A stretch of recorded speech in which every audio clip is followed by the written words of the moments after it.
अभी कुछ दिनों से दिल्ली के जंतर मंतर पर प्रोटेस्ट चल रही है सीजेपी पार्टी का। मांग यही है कि धर्मेंद्र प्रधान की रिजाइन किया जाए, क्योंकि 10 सालों में हम देखें तो 90 पेपर लीक हो चुके हैं।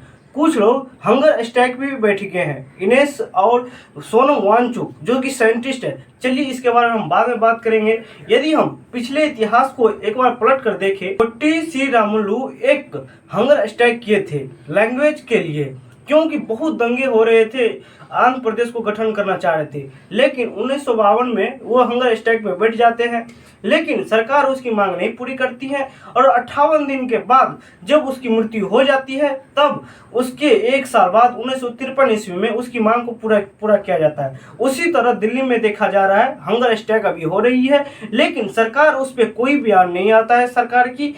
पार्टी में ये अभी हम देखें तो बड़े बड़े लोग आकर इस पार्टी में शामिल हो रहे हैं, हजारों की जनसंख्या में लोग आ रहे हैं। जिस तरह शुरू में देखा गया कि सीजेपी पार्टी को उस तरह समझ रहे थे कि सीजेपी पार्टी नहीं चलने वाली है, लेकिन अभी देखा जा रहा है कि बहुत बड़ा ये प्रोटेस्ट चलने वाली है। इसमें बड़े बड़े शिक्षक आ रहे हैं। शिक्षा मंत्री की जिम्मेदारी थी कि एजुकेशन में कैसे स्किल डाला जाए, और क्या कमाल का स्किल डाला कि उसमें 10,000 करोड़ का घोटाला। ये जो चल रहा है कि शिक्षा मंत्री इस्तीफा दो, तो लोग कहते हैं क्या हो जाएगा इस इस्तीफा देने से।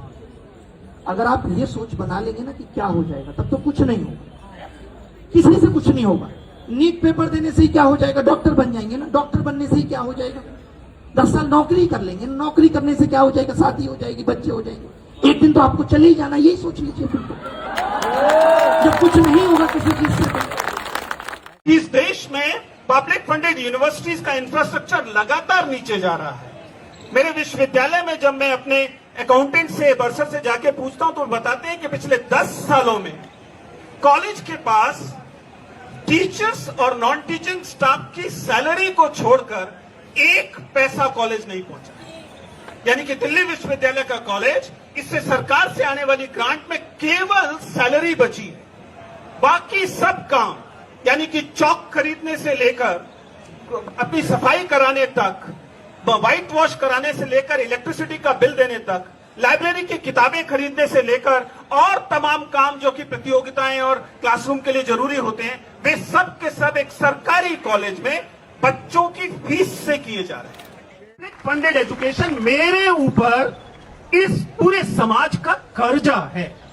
अगर मैं इस कर्जे को चुकाने में चूकता हूं तो मैं एक कृतज्ञ व्यक्ति हूं, मैं एक कृतज्ञ नागरिक हूं, और इसीलिए मैं इतनी एहसान फरामोशी करना नहीं चाहता। इसलिए मुझे ये जरूरत महसूस पड़ती है कि जब भी शिक्षा के सवाल पर, विद्यार्थियों के प्रश्न पर सामने आना पड़े तो फिर जैसा मेरे दोस्त अभिनय अभी कहकर गए हैं, फिर डरने से काम नहीं चलता। आर्मी आ रहे हैं, किसान आ रहे हैं और लोग साथ दे रहे हैं। इसमें आपकी आंख इस आंदोलन पे होनी चाहिए, हर वक्त इसके ऊपर आपका ध्यान होना चाहिए।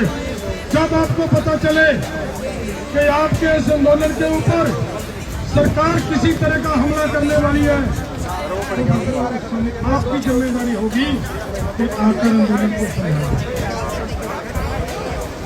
जब हमारे युवा, हमें पता है हमारे युवा संभालेंगे।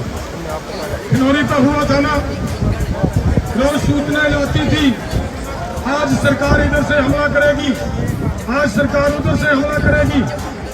जब हमले की बात आती थी, हमारे युवा 2-2.5 घंटे के अंदर आकर अपना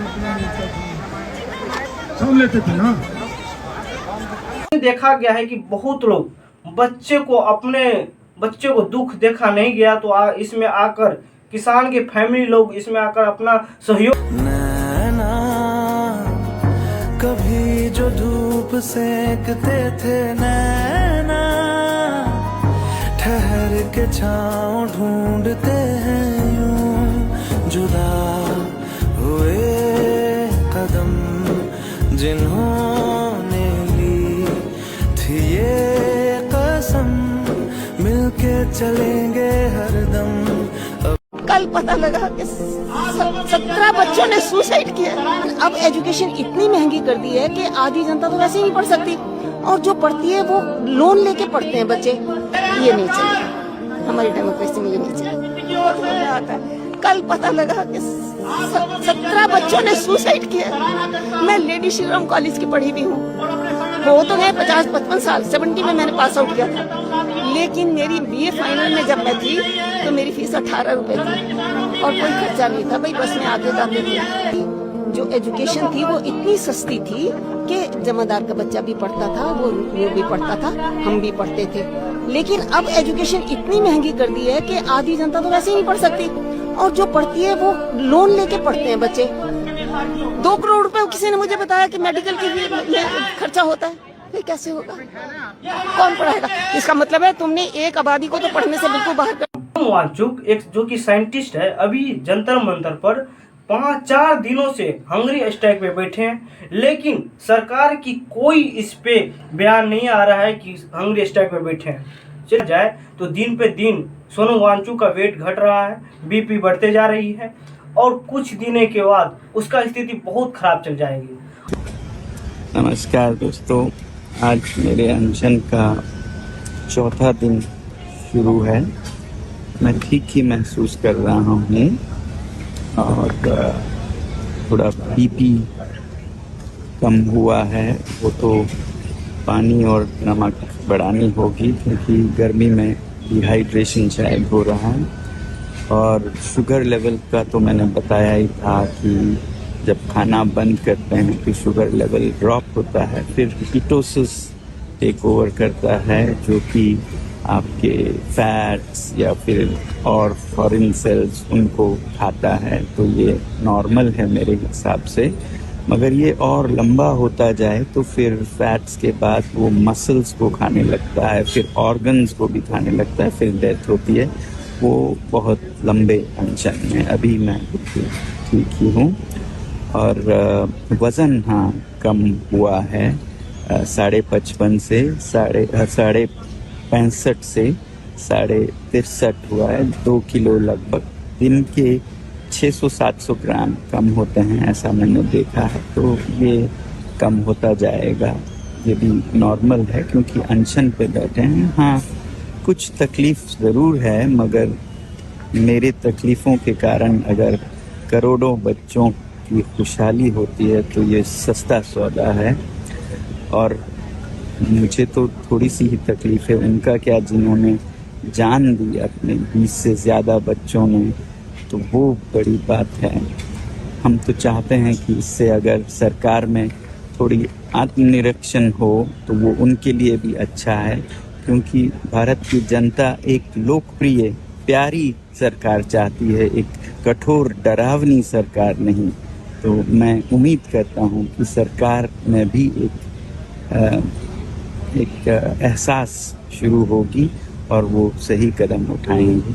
आज बस इतना ही, थका हुआ हूँ, तो जय हिंद। और एक इनेश कुमार है जो कि इसका भी स्थिति बहुत खराब होते जा रहा है और सरकार नहीं देखती है। मैं आपको एग्जाम्पल दिया हूँ पिछले इतिहास को देखकर, वही न हो जाए उसी का डर है मुझे भी और आपको भी होनी चाहिए। और सरकार को चेतावनी देनी चाहिए कि सरकार इसके खिलाफ अभी प्रोटेस्ट पे न बोले तो आगे चलकर बहुत बड़ी दुर्घटना हो सकती है। पार्टी में बड़े बड़े मीडिया आए हुए हैं देश विदेश से, लेकिन देखा गया है कि अपना देश का मीडिया वहाँ पर बहुत कम है और बहुत कम न्यूज फैला रहे हैं, और देश विदेशों में बहुत सारे मीडिया आकर प्रोटेस्ट को फैला रहे हैं। मुझे उम्मीद है कि सरकार ये बात को जल्दी समझेगी। Young people in India are protesting against the government as frustration over education and job prospects grows. The demonstration was organised by the Cockroach Junta Party, a social media movement which has amassed millions of followers across the country.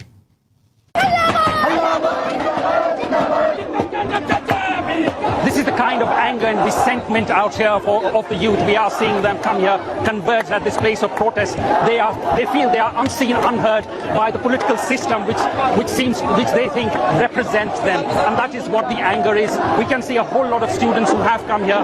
They have taken permission from the police to protest out here, but nevertheless, it is a growing anger and frustration against the system. It began when the Chief Justice of India, in one of his hearings, called the youth parasites and cockroaches. और देखेंगे भी, और धर्मेंद्र प्रधान को resign भी की जाएगी। इस protest से पहले और हंगर स्ट्राइक खत्म होने से पहले ये काम कर दिया जाए सरकार के द्वारा। एक नाटक भी देखने को मिला है, एक शिक्षा मंत्री को हटाने के लिए कुछ लोग नाटक भी कर रहे हैं। चलिए इस वीडियो के माध्यम से देखिए।